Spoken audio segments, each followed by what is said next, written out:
Hello दोस्तों, नमस्कार। कैसे आप लोग? आशा करते हैं तो आप लोग बढ़िया होंगे। इस वीडियो में हम एसएसजीडी के रिजल्ट के रिगार्डिंग थोड़ी सी बात करेंगे एंड जो अदर इंपॉर्टेंट अपडेट्स हैं उनके बारे में देखेंगे। तो जैसे आप लोग स्टेटस रिपोर्ट देखे होंगे तो उसमें 20 जनवरी को हम लोग का रिजल्ट आ रहा है। होपफुली 20 जनवरी को ही आ जाए। ऐसा सुनने में आ रहा है कि 12 बजे के बाद कभी भी, दिन में 12 बजे के बाद कभी भी आपका रिजल्ट अपलोड हो सकता है एसएससी की ऑफिशियल वेबसाइट पर। तो वेट फॉर 20 जनवरी। हमारा इस वीडियो को बनाने का मकसद ये है कि इसमें कुछ बच्चों को ये भी डाउट है कि नॉर्मलाइजेशन क्या 2 बार हुआ था, क्योंकि बच्चों के मार्क्स 2 बार बदले हैं। तो इसमें एक बच्चे का मैसेज भी आया, एक किसी का मैसेज भी आया था मेरे पास, मैं आपको दिखाना चाहता हूँ।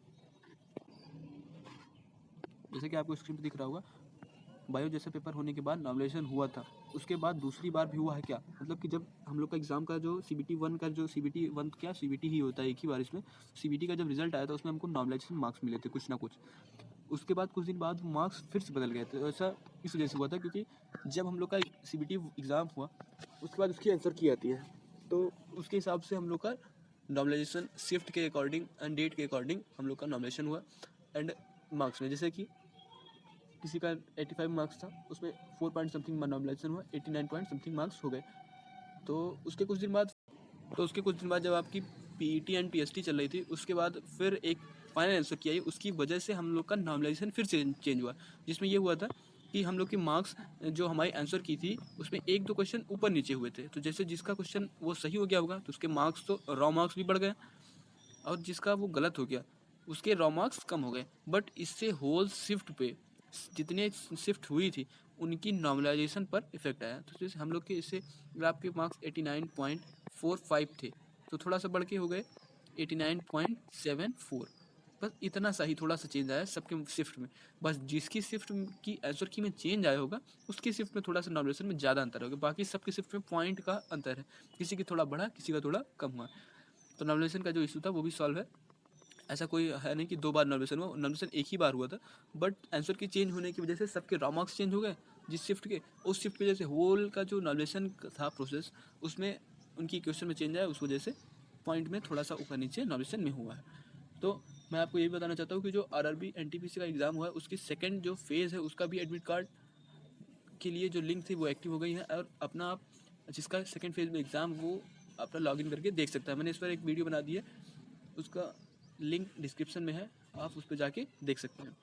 एंड जिसको भी अभी भी अपने नॉमिनेशन मार्क्स पर डाउट हो, मैं उसको बताना चाहता हूँ कि आप लोग आरटीआई लगाकर अपने nomination marks, raw marks and final marks पता कर सकते हैं। मैं आपको अब दिखाना चाहता हूँ कि आप अपनी आरटीआई कैसे लगा सकते हैं। तो चलते आगे देखते हैं।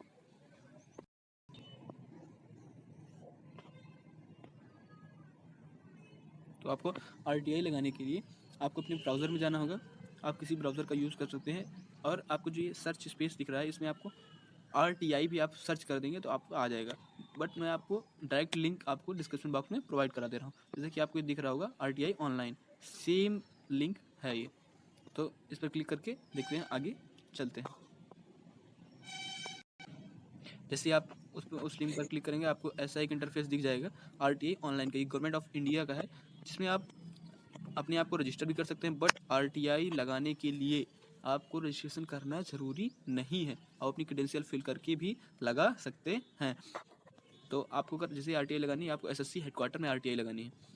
आपको यहाँ पे आप दिख रहा होगा एक बटन सबमिट रिक्वेस्ट का, इस पर आपको जैसे आपको दिख रहा है यहाँ पे सबमिट रिक्वेस्ट का, इस पर आप क्लिक करते ही आपकी एक नई पेज खुलकर आ जाएगी जिसमें आपको इंस्ट्रक्शंस दिए होंगे कि आपको कैसे लगाना है, आपका क्या क्रेडेंशियल होगा, आपको पेमेंट कैसे करनी है। इस आरटीआई लगाने का केवल 10 रुपये चार्ज है अगर आप ईडब्ल्यूएस से बिलोंग करते हैं। तो अगर आप SC ST या फिर अगर आप बीपीएल कार्ड धारक हैं तो आपको कोई भी फीस पेमेंट नहीं करनी पड़ेगी। जैसे आपको दिखा सकता हूँ मैं, जहाँ पर आपको दिख रहा होगा, ये आपको दिख रहा है कि आप internet banking, debit card and RuPay card किसी से भी आप पेमेंट कर सकते हैं।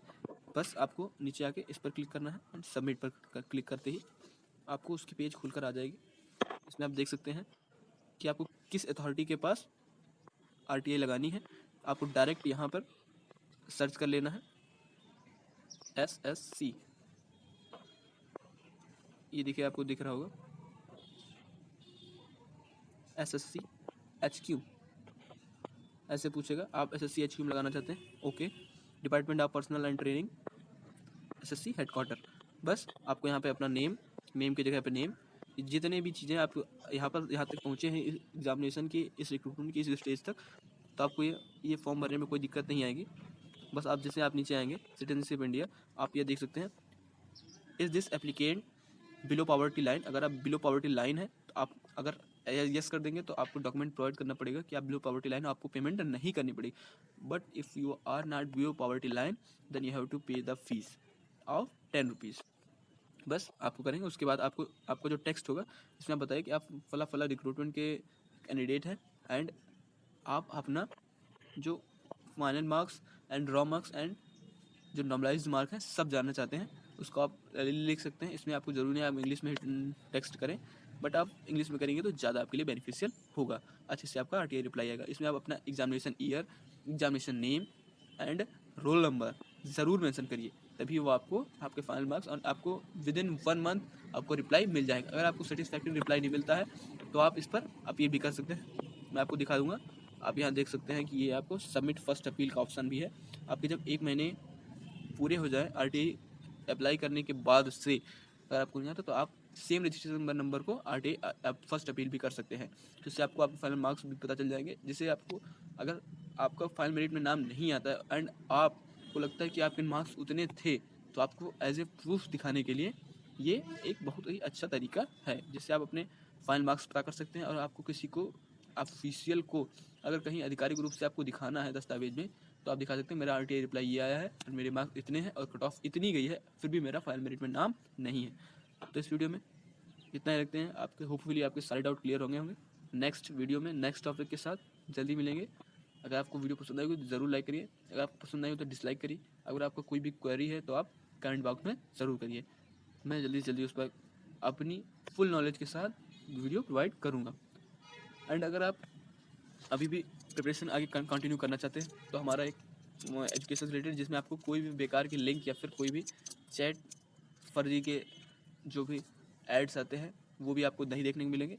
आप हमारे टेलीग्राम चैनल को ज्वाइन कर सकते हैं, जिसमें आपको history and polity and GS and अगर आपको कोई भी अपकमिंग एग्ज़ाम होता है तो उसकी आंसर की आपको जितनी भी अपडेट होती है आपको प्रोवाइड की जाएंगी। आप हमारे टेलीग्राम ग्रुप को भी ज्वाइन कर सकते हैं एंड व्हाट्सएप ग्रुप को भी ज्वाइन कर सकते हैं, जिसके दोनों के ज्वाइनिंग के लिए लिंक मैं आपको डिस्क्रिप्शन बॉक्स में प्रोवाइड कर दूँगा। आशा करता हूँ आपको वीडियो पसंद आएगी, आप वीडियो को लाइक करिए, नहीं पसंद आए तो डिसलाइक करिए। आपको कोई भी क्वेरी है तो आप कमेंट बॉक्स में जरूर करिए। इस वीडियो में इतना रखते हैं। जय